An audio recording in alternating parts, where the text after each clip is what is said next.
en la red ferroviaria de ese país de Europa Central. Generalmente, cuando hablamos de sistemas políticos totalitarios, la tendencia es la concentración del poder del policía, es decir, es la centralización.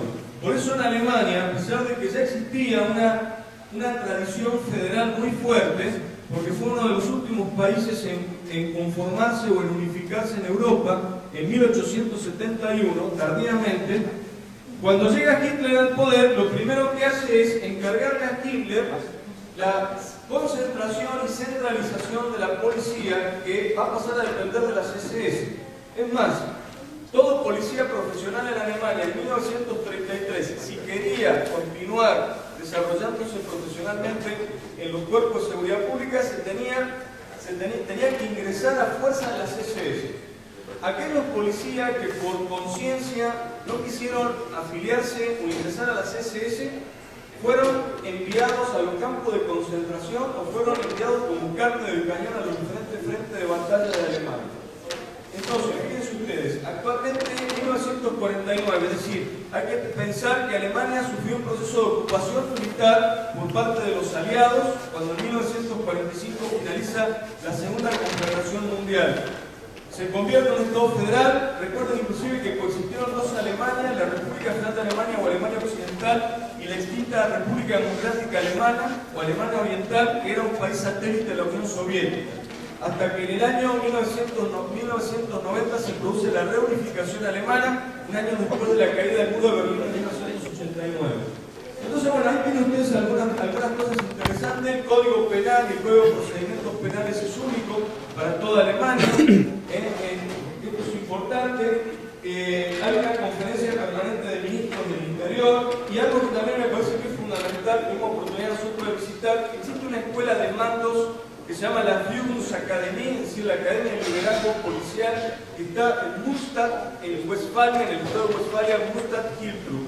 ¿Eso qué quiere decir? Que todos los años, fíjense ustedes, se seleccionan a los dos mejores mandos de cada policía de los Landers y a los dos mejores comandantes de la Policía Federal, es decir, uno de la Policía Criminal, la Criminal Policial Investigadora, y uno de la Policía Federal de Fronteras. Y durante un año se mandan becados con goce de sueldo a esa academia, donde pasan por un molde común y reciben una formación para el ejercicio del mando policial.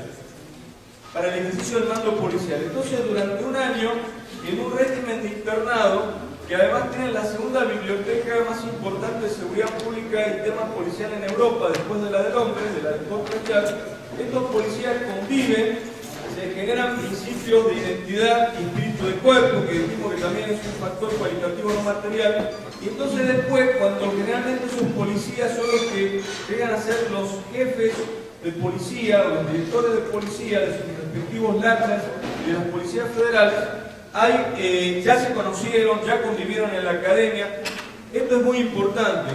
El sistema policial puede ser descentralizado, pero lo importante es que haya, como en el caso de Estados Unidos en Canadá, a pesar de que en Estados Unidos, por ejemplo, existen más de 5.000 cuerpos de seguridad pública, solamente en el orden federal, imagínense ustedes todos los cuerpos de seguridad pública que existen, comenzando por el FBI, pero existe una estandarización u homologación en la formación, en los protocolos de actuación, y ese es el problema que tenemos en México, ¿no? Los desequilibrios y desbalances policiales, fundamentalmente. En Estados Unidos hay una estandarización, en Alemania es lo mismo, y sobre todo a nivel liderazgo, que es un factor cualitativo no material, esa academia de Mustadt-Hiltrud es la que se encarga de garantizar en el ejercicio del mando policial la necesaria homologación. La que sigue, por favor. Bueno, en el caso de Francia, a pesar de que es un modelo centralista por excelencia, porque Francia, su organización político-administrativa es unitaria, es decir, todas las decisiones se toman desde París, no existen elecciones para gobernadores, lo que nosotros conocemos como gobernadores, ellos lo denominan prefectos, y los prefectos se designan por el presidente de la República Francesa desde París. Y a pesar de eso, coexisten dos cuerpos de seguridad pública en Francia. Tenemos la Policía Nacional Francesa y tenemos la Gendarmería Nacional Francesa. La gendarmería es una policía militarizada, es una fuerza intermedia que ejerce su jurisdicción en aquellas poblaciones de menos de 20.000 habitantes, mientras que la Policía Nacional Francesa es fundamentalmente de naturaleza urbana.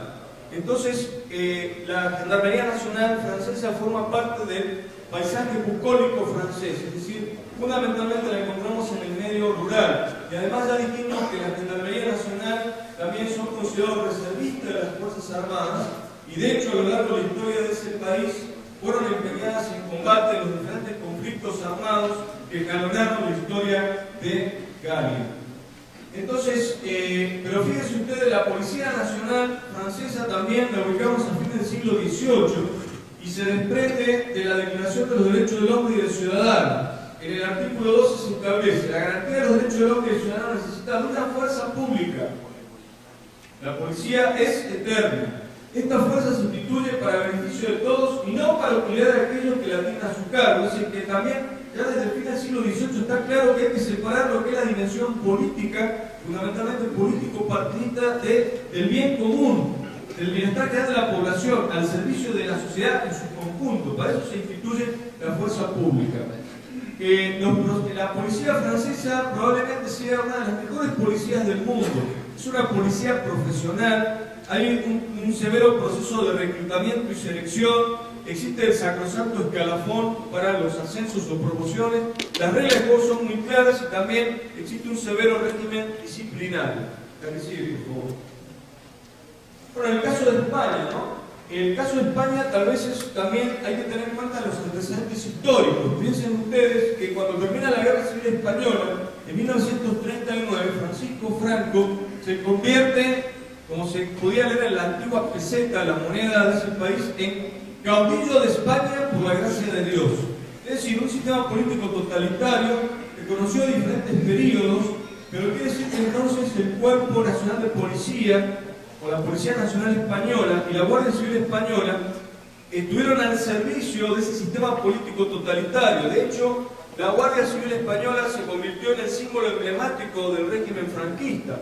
Sin embargo, lo interesante acá es que cuando muere Franco, en 1975, y no hay una continuidad en el régimen, porque el almirante Carrero Blanco, que era el heredero natural de Franco, como ustedes recordarán, fue en un atentado de la ETA, fue ejecutado, y se producen los famosos pactos de la Moncloa, las negociaciones entre los diferentes partidos políticos. Se lleva a cabo un congreso constituyente, en virtud del cual nace la Constitución Española de 1978, y a partir de ahí se transforma radicalmente el sistema de seguridad pública de ese país. Tenemos por un lado, España rompe con el centralismo que caracterizó al franquismo y se crean 17 comunidades autónomas en virtud de la Constitución de 1978, donde se va a respetar los usos y costumbres de cada comunidad autónoma. ¿Esto qué quiere decir? Que hay comunidades autónomas que deciden tener su propia fuerza pública, es decir, las llamadas policías autonómicas. Hay municipios que por su capacidad de generación de recursos financieros pueden darse el lujo de tener su propia policía. Por ejemplo, Barcelona y Madrid ilustran sobre el particular. Entonces, algunos ejemplos, quiere decir que entonces también en España el sistema policial es descentralizado, porque tenemos, por un lado, el Cuerpo Nacional de Policía, tenemos la Guardia Civil Española, que también ejerce su jurisdicción, sobre todo en el medio rural, y también para garantizar la protección y seguridad de las instalaciones estratégicas.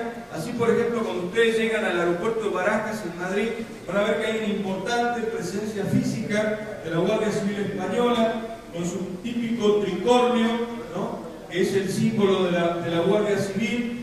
Ahora, fíjense ustedes qué interesante, ¿no? Existen las policías autonómicas, como es el caso de la Ertzaintza, tratándose del País Vasco, los Mossos de Escuadra, en el caso de Cataluña, cuya capital es Barcelona, y entonces existe la policía foral, en el caso de Navarra, y entonces aquí, ¿qué quiere decir? Que si, por ejemplo, si tú quieres abrazar como proyecto personal de vida la carrera policial en Cataluña, si quieres ingresar a los Mossos de Escuadra, además de los requerimientos o requisitos que generalmente se establecen para poder ingresar al cuerpo de seguridad pública, seguramente tendrás que acreditar el dominio del catalán, que además del castellano es el idioma oficial en Cataluña.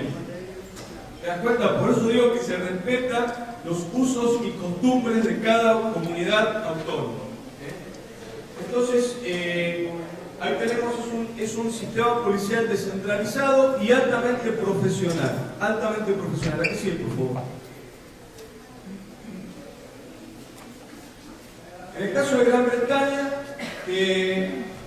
también estamos hablando que, bueno, en general se dice que Gran Bretaña es un modelo mixto porque, digamos, coexiste lo que sería un sistema policial descentralizado con un sistema policial descentralizado. Algunos expertos dicen que está a caballo entre estos dos. Sin embargo, en Gran Bretaña coexisten 52 agencias de seguridad pública, ¿no? La más importante y la más conocida, como ya lo adelantamos, es la Policía Metropolitana de Londres, Scotland Yard, que también, como ya lo adelantamos, fue creada en 1829 por Sir Robert Peel. En general, la formación básica se lleva a cabo a nivel local, y fíjense ustedes, son primero 10 semanas de formación teórica, posteriormente 2 años de práctica profesional y posteriormente se regresa a la academia. O sea, acá lo interesante en general de Europa es que se combina la teoría con la praxis. Es decir, hay primero una formación teórica, posteriormente se va a la calle, generalmente se te asigna como tutor un policía con mayor antigüedad, una trayectoria dilatada, y posteriormente regresas otra vez a la academia. Otra característica de los modelos policiales europeos es que los procesos de formación son constantes y continuos. Es decir, hay permanentemente cursos de actualización. El requisito para los ascensos también es tomar cursos que te preparen para el mejor desempeño de tu nuevo encargo. Porque consideran que la formación policial constituye una inversión y no un gasto. La que sigue, por favor. Bien, entonces ya para ir cerrando, en todo caso dejamos abierta una sesión de preguntas y respuestas, aunque ya estamos prácticamente al final del asunto. Podríamos decir que las políticas de seguridad ciudadana en Europa se consiguen como políticas de Estado, es decir, que se garantiza continuidad a lo largo del horizonte temporal. Independientemente del gobierno en turno, estamos hablando de que hay una dimensión técnica, una dimensión profesional y hay una continuidad en las políticas. Hay una separación entonces entre estas dos dimensiones, entre la dimensión política y lo que nosotros denominamos la dimensión técnica o profesional. Hay un proceso de racionalización o de racionalidad en la toma de decisiones, esto también es muy importante, y sobre todo en la asignación de recursos. Y finalmente algo que yo quiero que quede acá como mensaje, que me parece que es muy importante. Lo que puede funcionar en Estados Unidos no necesariamente va a funcionar en México. Si los carabineros funcionan bien en Chile, no tienen por qué funcionar de la misma manera en México. Esto significa que no existen modelos policiales químicamente puros, adaptables a cualquier circunstancia y lugar.